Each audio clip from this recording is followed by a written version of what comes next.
বাবা বইয়া বইয়া বিড়ি খায়, ফুতে বইয়া বইয়া গাঁজা খায়। বাবা বইয়া বইয়া টেলিভিশন চায়, ফুতে বইয়া বইয়া মোবাইল চায়। স্বামী বইয়া বইয়া আরেক বেড়ার বেড়ি দেখে, বউয়ে ঘুরতে ঘুরতে আরেক বেড়ারে দেখায়। ওমা কার কি সংসার, কেডা স্বামী কেডা স্ত্রী, কেডা ছেলে কেডা বাপ, কিচ্ছুর কোনো খবর নেই, কিচ্ছুর কোনো খবর নেই। যার যে শুধু মূল হিসাব হইল একত্রে থাকি, ভিন্ন থাকি, কোনো রকমে দুগা ভাত খাওন, কদ্দুর উত্তালাওন। বোঝেন না কথা? দুনিয়াটা কদ্দুর কোনো রকম ফারে না করো, কিছু ভাত তরকারি খাইয়া পেশাব পায়খানা কইরা কতক্ষণ দুনিয়া পার করা। আল্লাহ আমাদেরকে মাফ করে দেন। পড়াবেন সন্তান, এটা আপনার জিম্মাদারি। ছেলে মেয়েকে, একটা ছেলে মেয়েকেও, যেই মা বাপ তার একটা সন্তানকেও আল্লাহর কোরআন থেকে বঞ্চিত করেছে, ওই সন্তান বঞ্চিত করেছে ছেলেকে মেয়েকে, ওই মা বাপ নিশ্চিত জালেম। কিয়ামতের দিন ওরা জালেম হিসাবে হাসরের ময়দানে উঠবে, এবং ওই সন্তান তাদেরকে আল্লাহর সামনে বিচার প্রার্থী হবে মা বাবার বিরুদ্ধে। এবং মা বাবাকে কিয়ামতের দিন ওই সন্তান, ওই ছেলে ওই মেয়ে, যে মা বাপ তার সন্তানকে দিন শিখায় নাই, আল্লাহ চিনায় নাই, আখিরাত চিনায় নাই, পরকাল চিনায় নাই, ইবাদত আমলে বাধ্য করে নাই, চেষ্টা করে নাই, দিন রাত্রি ফিকির করে নাই, কিয়ামতের দিন ওই সন্তান নিশ্চিত মনে রাখবেন, ওই মা বাপকে হাসরের ময়দানের কোটি কোটি মানুষের সামনে সন্তান তার মা বাপকে বেইজ্জতি করবে, কোনো সন্দেহ নাই। সন্তান বেইজ্জতি করবে ওই মা বাপকে। কি ধরনের বেইজ্জতি? পায়ের নিচে ফালাইয়া, মুড়াইয়া, ফাঁড়াইয়া, এরপরে সন্তান জাহান্নামে যাবে। নিজ সন্তান তখন পিতা মাতাকে পায়ের নিচে ফালাইয়া মুড়াইবে, ফাঁড়াইবে, এরপরে বলবে আল্লাহ আজকে এদেরকে বেইজ্জতি কইরা অপমানিত করে আমি গেলাম, জাহান্নামে যাচ্ছি, এরা আমারে বঞ্চিত করল। আমি ছোটবেলায় বুঝতাম না, আমি 6 বছর বয়সে আমি কিছুই জানতাম না, কিছুই জানতাম। এই জন্য আল্লাহ তাআলা এখানে শিখাইছেন, وَإِذْ يَرْفَعُ إِبْرَاهِيمُ الْقَوَاعِدَ مِنَ الْبَيْتِ وَإِسْمَاعِيلُ।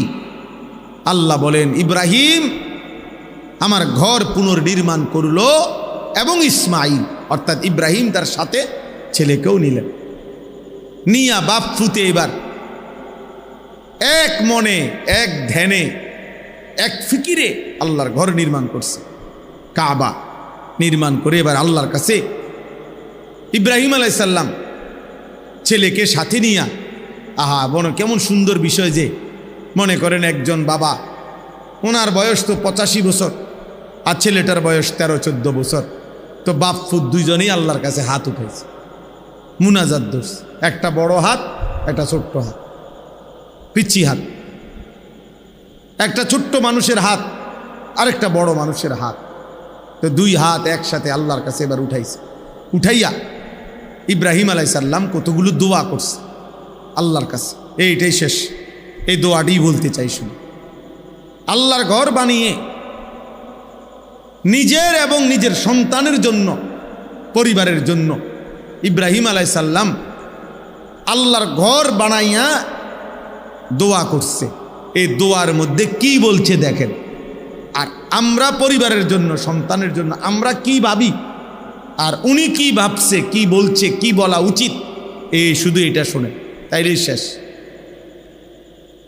ইব্রাহিম আলাইহিস সালাম ইসমাইলকে সাথে নিয়ে আল্লাহর ঘর কাবা পুনর্নির্মাণ করে আল্লাহর কাছে 2 হাত তুলে দোয়া শুরু করছে। এবার এই দোয়া করতেছে, রব্বানা তাকাব্বাল মিন্না, 1 নম্বর দোয়া, আয় আল্লাহ আমরা পিতা পুত্র মিলে আপনার ঘর নির্মাণ করলাম, রব্বুল আলামিন আমাদের এই খেদমতটুকু আপনি কবুল করে নেন।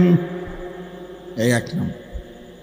বাপ ফুতের মেহনত আপনার ঘরের জন্য করেছি, আপনার জন্য করেছি মাওলা, আমারও কবুল করে নেন, আমার সন্তানকেও কবুল করে নেন। রব্বানা তাকাব্বাল মিন্না, আমরা দুইজনের খেদমত আপনি কবুল করেন। আমি আমার সাধ্য মতো আপনার ঘর কাজ করেছি, আমার সন্তানের সাধ্য মতো ঘরের কাজ করেছে। কারণ বাপ পুত তো আর সমান সমানই টানছে না, কারণ উনি হলেন সামর্থ্যবান, সে তো বাচ্চা। কিন্তু আপনি আমাদের দুইজনের খেদমত কবুল করেন। ইন্নাকা আনতাস সামিউল আলিম। ইব্রাহিম আলাইহিস সালাম বলেন, আল্লাহ আপনি তো সব শুনেন, সব জানেন। আল্লাহ আপনার জন্য করেছি কিনা, আপনার সন্তুষ্টির জন্য ঘর করলাম কিনা, আপনার কাজ করলাম কিনা, দুনিয়ার কেউ যদিও না জানে আপনি তো জানেন, আপনি তো জানেন, আপনি তো সব শুনেন। তাহলে আপনাকে তো আড়াল করার কিছুই নাই। ইন্নাকা আনতাস সামিউল আলিম, আয় মাওলা নিশ্চয়ই আপনি সব শুনেন, সব জানেন। অতএব আপনি আমার দিলের খবরও জানেন, আপনি আমার বাহিরের খবরও জানেন। আমি আমার ছেলেকে কি বলছি আপনি সেটাও শুনেন, আমার ছেলে আমারে কি বলছে তাও আপনি জানেন, সব আপনি শুনেছেন, জানেন। অতএব আপনি আমাদের পিতা পুত্রের এই খেদমত কবুল করে নেন। এই হলো এক। 2 নম্বরে দোয়া, রব্বানা ওয়াজআলনা মুসলিমাইনি লাক। এই দ্বিতীয় দোয়া হলো, এক বাপ তার ছেলেকে নিয়ে আল্লাহকে বলতেছে, আল্লাহ আমরা পিতা পুত্র দুইজনকেই আপনি ইসলামের উপরে দৃঢ়তা, ইস্তেকামাত, মজবুতি দান করেন। আমি যেন জীবনভর আল্লাহ মৃত্যু পর্যন্ত যেন দ্বীনের উপরে, ইসলামের উপরে থাকতে পারি। আমার ছোট্ট মাসুম সন্তানকে আপনি এভাবে কবুল করেন। আমার ছেলে ইসমাইলও যেন মৃত্যু পর্যন্ত আপনার দ্বীনের উপরে থাকে। হ্যাঁ, সন্তানকে আল্লাহর হাতে গছায় দিছে, আল্লাহর হাতে তুলে দিছে। সন্তানের জন্য ইসলাম চাইছে। আল্লাহ আমি যেমন নামাজ পড়ি আমার সন্তানও যেন নামাজ পড়ে, আমি যেমন আপনার হুকুম মানি আমার সন্তানও যেন আল্লাহর আপনার হুকুম মানে।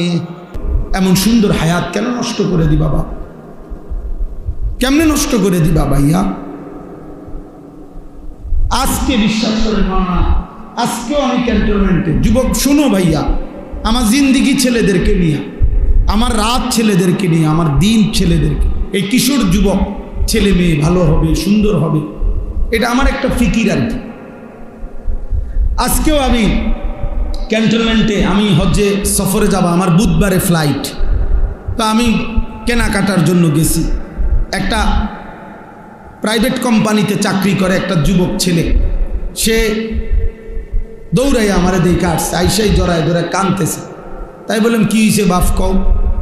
কয় হুজুর আমি রিলেশন করে বিয়ে করছি। রিলেশন মানে প্রেম, প্রেম করে বিয়ে করছি। এখন বিয়ে করলাম আজকে হুজুর 1 বছরের উপরে হয়, কিন্তু আমার বউ কোনোভাবেই আমার মা বাবার সামনেও যাইতে চায় না, তাদেরকে 1 গ্লাস পানিও আগায় দিতে চায় না কোনোভাবেই হুজুর। আমি আমার সর্বোচ্চ অনুরোধ করছি, মা বাবার সামনে একটু কথাও বলতে চায় না। কয় যে সে কোনোভাবেই, তার এক বক্তব্য যে সে আমার এই গোলামি করতে পারবে না, সে আমার এটারে গোলামি কর, এটা নাকি গোলামি করা। এখন আমি কি করব হুজুর? আমি কিছুই বুঝতেছি না। রাগ করে একদিন তালাক দিয়ে ফেলছি। এরপরে এখন আবার সে বলতেছে থাকবে, এখন আসে, এখন আমি কোনো সুখ পাইতেছি না, শান্তি পাইতেছি না, কোনো উন্নতি পাইতেছি না। তা আমি বললাম তালাকও দিলা, আবার অহন থাকো, আবার প্রেমও করলা, তোমার মা বাবারও খবর হয় না। এত সদপদ কথাগুলো জিন্দিগিটা তো একটা সদপদর বানাই লেছ।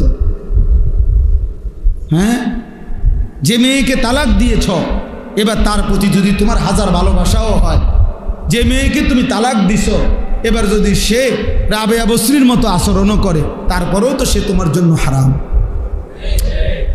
হারাম তাইলে এখন তুমি এটি ইচ্ছা করো, এখানে কাহিনী বলো কেন বাপ? বগুড়া বাড়ি।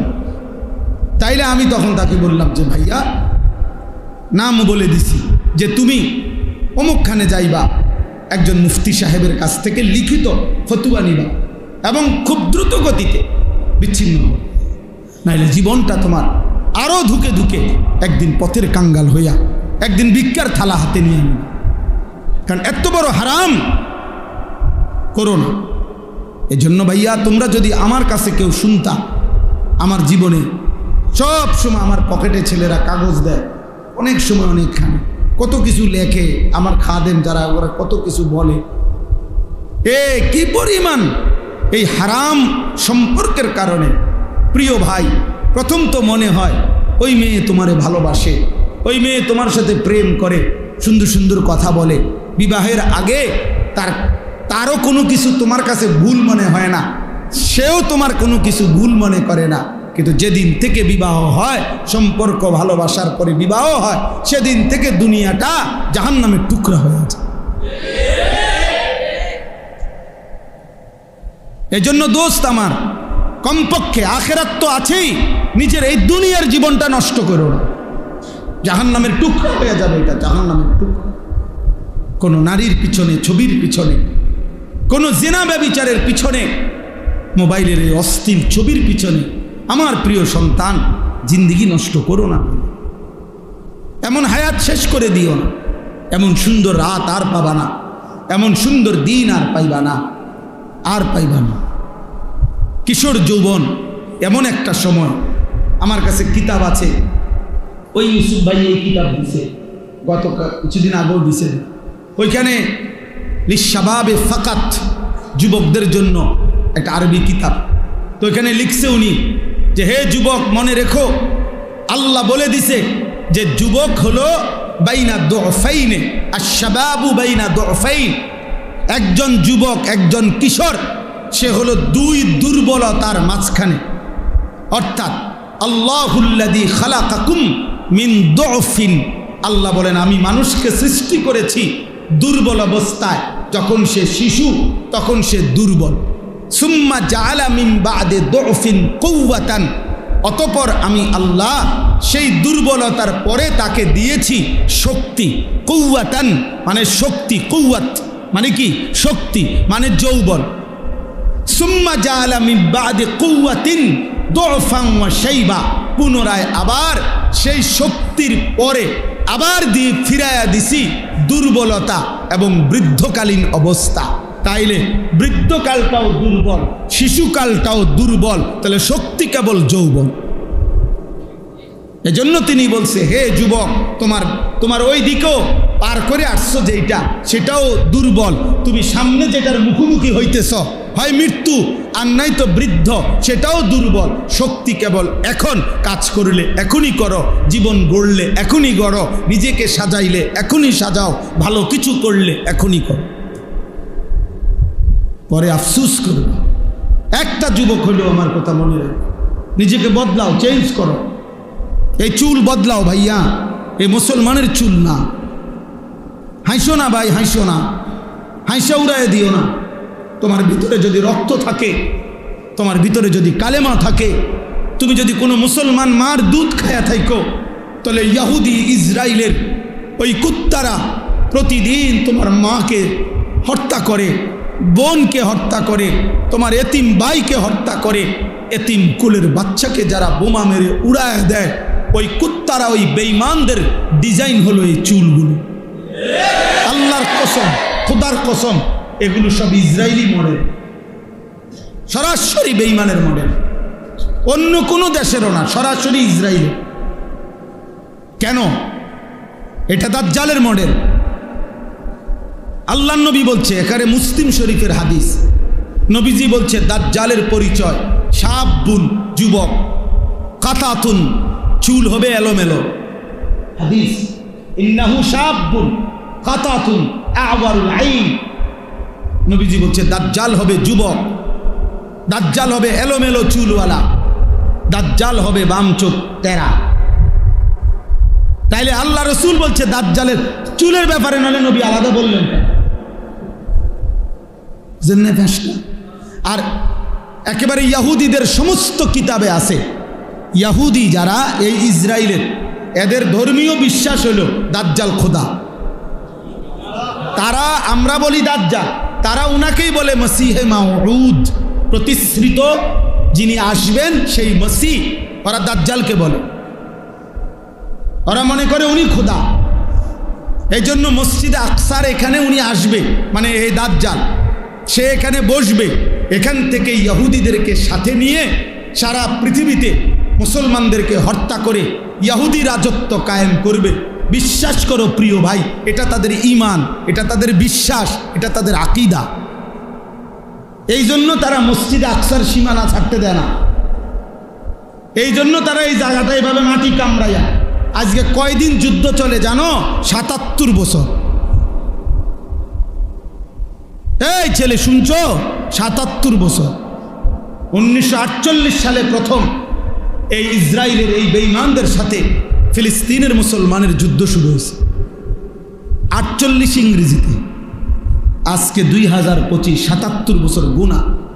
৭৭ বছরেও তাদেরও ব্যাপক ক্ষয়ক্ষতি হয়েছে। এমনি মিডিয়াতে আসতে দেয় না আর কি, তারা এগুলো প্রচার করে না। তাদেরও ব্যাপক ক্ষয়ক্ষতি হয়েছে, কিন্তু তারা এই জায়গাটা ছাড়ে না। কেন ছাড়ে না? মসজিদে আকসার সীমানাটা ছাড়ে না তারা, গাজার সীমানা ছাড়তে চাচ্ছে না, ইসরায়েলের এই জমিন ছাড়ে না। কেন? কারণ তাদের বিশ্বাস আর কিছুদিন, আর কিছুদিন, আর কিছুদিন দাজ্জাল আসবে, সে বসবে এখানে, তাকে সাথে নিয়ে তারা সারা পৃথিবীতে ইহুদি রাজত্ব কায়েম করবে। এই ইসরায়েলের এক সময়কার প্রধানমন্ত্রী ঘোষণা দিছিল, মুহাম্মদের ওই মদিনা এটা আমাদের জায়গা। জানো মিয়া? হ্যাঁ, তাদের বিশ্বাস এটা। কারণ ওইখানে 3টা ইহুদি গোত্র ছিল মদিনাতে, বনু নজির, বনু কুরাইজা, বনু কাইনুকা। নবীজি সাল্লাল্লাহু আলাইহি সাল্লাম নবীজির হায়াতে যুদ্ধ করে সাহাবীদেরকে নিয়ে এই 3টা ইহুদি গোত্রকে আমাদের নবী মদিনার থেকে বিতাড়িত করছেন। এই জন্য তাদের ওই কথা মনে আছে। তাদের বিশ্বাস, তাদের পূর্বপুরুষ কই ছিল? মদিনায় ছিল।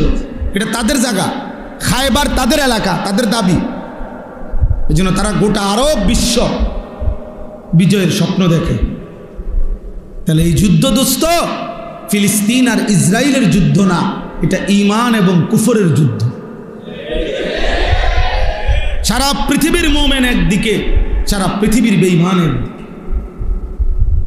হ্যাঁ হ্যাঁ, এটা হলো স্যাম্পল। শুধু ইসরায়েল আর ফিলিস্তিন স্যাম্পল চলতেছে। এই যুদ্ধ, এই সংগ্রাম সারা পৃথিবী ছড়াবে, সারা পৃথিবী। যেদিন ভারত পাকিস্তানকে আক্রমণের হুমকি দিছে এই কাশ্মীর ইস্যুতে, সাথে সাথে 1 ঘন্টা লাগে না, ইসরায়েলের কুত্তায় ওইখান থেকে ঘোষণা দিছে আমরা তোমার পাশে আছি।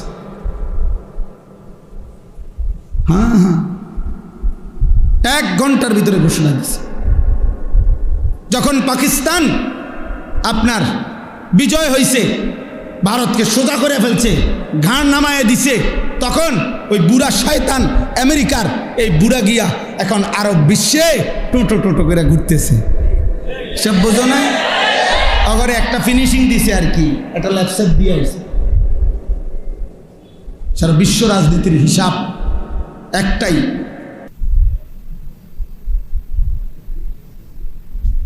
সাবধান। আমি ছেড়ে দই না মানুষ না, আমি বললাম না বিয়ে দরকার হলে আর কোনোদিন বলবো না, কিন্তু একদিন বলছি, একবার বলছি, একবার বুঝ করেই বল। খামখেয়ালির এক জিন্দিগি বানায় নিছি আমরা মিয়া। নওজোয়ান ছেলে তোমরা, মাত্র 16 বছর বয়স, 14 বছর বয়স, 18 বছর বয়স। বাবা, এই এত অল্প বয়সে যদি আল্লাহকে মোটেই মনে না পড়ে, 18 বছর হয়েছে না বেটা তোর, তুই যদি এখনই 1 ওয়াক্ত নামাজ না পড়স, তাইলে বাকি জিন্দিগি জানোয়ার তুই করবি কি বেটা? আরে বেটা হাইওয়ান, তুই বাকিটা হায়াত করবি কি বেটা? মাত্র 16 বছরে এত অল্প বয়সে আল্লাহরে এভাবে ভুলে গেলি বেটা? এত কম বয়সে, মাত্র 18 বছর বয়সে এত নারী দেখে ফেললা, এত কম সময়ে এত উলঙ্গ ছবি দেখে ফেললা। হায় হায় জানোয়ার, বাকি জিন্দেগি চালবে কেমনে? হ্যাঁ, যদি বলো জানোয়ার বললেন কেন? জানোয়ার বলতো না কি জুনায়েদ বাগদাদি কইতো? সেজদাবিহীন হাইওয়ানকে কি বলতো? কথা বলেন না কেন? মনের ইচ্ছা মতো যে চলে, মনের চাহিদা মতো যে চলে, তাকে কোরআন কি বলছে? তাকে কোরআন বলছে জানোয়ার। আমি বলবো না কেন? আরাআইতা মান ইত্তাখাযা ইলাহাহু হাওয়াহু আফা আনতা তাকুনু আলাইহি ওয়াকিলা আম তাহসাবু আন্না আকসারাহুম ইয়াসমাউনা আও ইয়াকিলুন ইন হুম ইল্লা কাল আনআম। আল্লাহ বলছে মনের চাহিদা মতো যে চলে বন্ধু, আমি আল্লাহ বলে দিলাম তার পরিচয় আর কিছুই নয়। ইন নাফিয়া, ইল্লা ইস্তেসনা, নফি ইস্তেসনা হসর বুঝায়, সীমাবদ্ধ, অর্থাৎ তার পরিচয় আর কিছুই নয়, আর কিছুই নয়, শুধুই আনআম, শুধুই চতুষ্পদ জন্তু, শুধুই জানোয়ার, শুধুই জানোয়ার, শুধুই জানোয়ার। তাহলে তুমি কার সিদ্ধান্তে চুল এমনে রাখলা? তোমার খেয়াল। তুমি কার সিদ্ধান্তে এক ওয়াক্ত নামাজ পড়ো না? তোমার মনের ইচ্ছা। তুমি কার সিদ্ধান্তে নারী দেখো, ছবি দেখো, উলঙ্গ দৃশ্য দেখো? তোমার মন চাইছে। তো এটারই তো কয় জানোয়ার। আল্লাহ তাআলা তো এরই জানোয়ার বলছে, যে তার মনের ইচ্ছা মতো চলে, যার মনের ইচ্ছা তার খোদা। বলো যুবক, বলো বাপ, তোমার কোনো সৃষ্টিকর্তা আছে? থাকলে তিনি তোমাকে কিছু করতে বলে নাই? কোরআনুল কারীমের মধ্যে আরো সাংঘাতিক কথা আছে। সূরা আরাফের মধ্যে আছে ওয়াত্তাবা হাওয়াহু ফামাসালুহু কামাসালিল কালব। আমি প্রতিদিন এই আয়াত নাকি মৌলানা ডেইলি একবার হলো বলি। আল্লাহ কোরআনে বলছে ওয়াত্তাবা হাওয়াহু, সে তার মনের চাহিদার অনুসরণ করেছে। আল্লাহ বলেন অতএব ফামাসালুহু, তার উদাহরণ কামাসালিল কালব, কুত্তার মতো। বুঝছো বাবা? মনের ইচ্ছা মতো যে চলে, খোদার কসম আল্লাহ তার উদাহরণ দিছে কি? কামাসালিল। তা বলেন অর্থ কি? বলেন কালবুন অর্থ কি? কুত্তা বেটা। কোনো ভিন্ন অর্থ নাই। এমন না যে আরো দুইটা অর্থ আছে, এটা বালাটা কইলাম, এমন তো ভিন্ন অর্থও নাই। কালবুনের অর্থ আরেকটা অর্থ আছে না? নাই তো। কালবুনের অর্থ তো সিংহ না, কুকুর। আল্লাহ বলেন ফামাসালুহু, এক বেঈমানের উদাহরণ দিতে গিয়ে আল্লাহ বলছে যে সে তার মনের চাহিদার অনুসরণ করেছে। ওয়ালাকিন্নাহু আখলাদা ইলাল আরদ, সে এই জমিনকে স্থায়ী মনে করে নিয়েছে, যে এই পৃথিবী, এই রং তামাশা, এই ফুর্তি, এটাই তার স্থায়ী। ওয়াত্তাবা হাওয়াহু, মনের চাহিদা মতো অনুসরণ করেছে। আল্লাহ বলেন তার উদাহরণ, তার দৃষ্টান্ত কামাসালিল কালব, কুত্তার মতো। ইন তাহমিল আলাইহি ইয়ালহাস আও তাতরুকহু ইয়ালহাস, কুকুরের স্বভাব। সে যদি তারে দৌড়ানি দেয় তাইলেও হাঁফায়, সে যদি দাঁড়াইয়া থাকে স্থির তাইলেও হাঁফায়, জিহ্বা লম্বা করে এমন করে। এটা কুত্তার স্বভাব। এই জন্য নাফরমান পেলেও অতৃপ্ত, না পেলেও